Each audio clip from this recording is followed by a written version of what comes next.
আসসালামু আলাইকুম, কেমন আছেন সবাই? দয়া করে জানাবেন। তো দুপুরে রান্নাবান্নার প্রস্তুতি চলছে। আজকে আমি মাছ রান্না করব। সেদিন বড় একটা সিলভার কাপ মাছ নিয়ে এসেছিল। তো তার পেটের পিস আর লেজটা রয়ে গেছে। তো আজকে সেটাই আমি রান্না করব। তো বের করে রেখেছিলাম সকালে, সেটা ভালো করে পরিষ্কার করে তারপর এই তো হলুদ, নুন আর গুঁড়া মশলা মেখে এখন তেলে ভেজে নেব।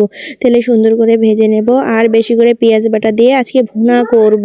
কিছুটা পেঁয়াজ কুচি কুচি করে কেটে তেল দিয়ে ভালো করে ভেজে নিচ্ছি। তারপর আমি একটু জিরা বাটা আর একটু বেশি করে পেঁয়াজ বাটা দিয়ে মশলাটা ভালো করে কষিয়ে নেব।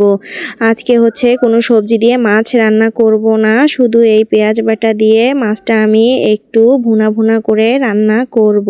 তো মশলা কষানো তো হয়ে গেছে, মাছ দিয়ে দিয়েছি। তারপর আমি আরেকটু কষিয়ে নেব। তবে এই বড় মাছ না, এভাবে তেলে ভেজে বেশি করে পেঁয়াজ দিয়ে রান্না করলে খেতে কিন্তু ভালো লাগে। তো আমি তারপর ঝোলের পানি দিয়ে দিয়েছি। মাছটা আমার প্রায় হয়ে আসছে, এখন আমি মাছটা নামিয়ে রাখবো।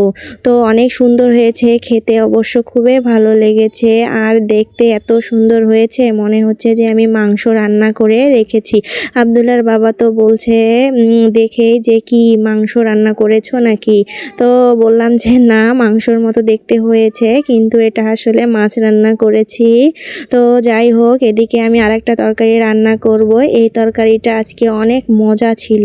সবজি দিয়ে শুটকি রান্না করব, চিংড়ি মাছের শুটকি। তো চিংড়ি মাছের শুটকিগুলো গরম পানি দিয়ে আমি ধুয়ে ভালো করে পরিষ্কার করে নিয়েছি।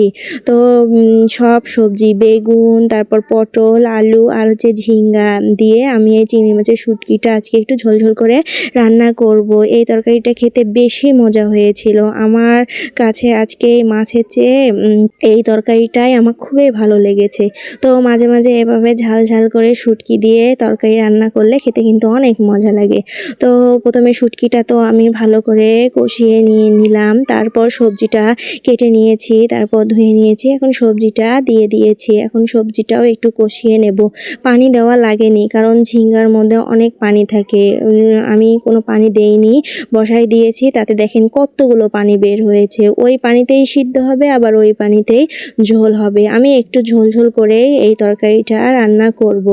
এই তো আমার তরকারিটা রান্না করা হয়ে গেছে। আমি অবশ্য কড়াইয়ের মধ্যেই রেখেছি, অন্য পাতিলে নামিয়ে নেইনি। তারপর এই তো কি আর করার, দুপুরে খাওয়া দাওয়ার পালা। তো বসে পড়েছি খেতে। আমি অবশ্য বেশি করে একটু ঝোল নিয়েছি আর মাছের লেজটা নিয়েছি। মাছের লেজ অবশ্য কেউ খেতে চায় না, আমাকেই খেতে হয়। আমার আবার খেতে ভালো লাগে, আমি সব কিছুই খেতে পারি। তো লেজ নিয়ে বসে পড়েছি। প্রথমে আমি মাছটা দিয়ে খেয়ে নিলাম, সুন্দর হয়েছিল আর খেতে অনেক ভালো লেগেছিল। তারপর এই তো শেষে আর একটু ভাত নিয়েছি।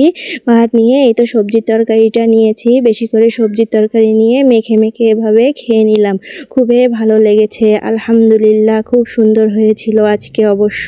তো আজকে এ পর্যন্ত, সবাই ভালো থাকবেন, সুস্থ থাকবেন।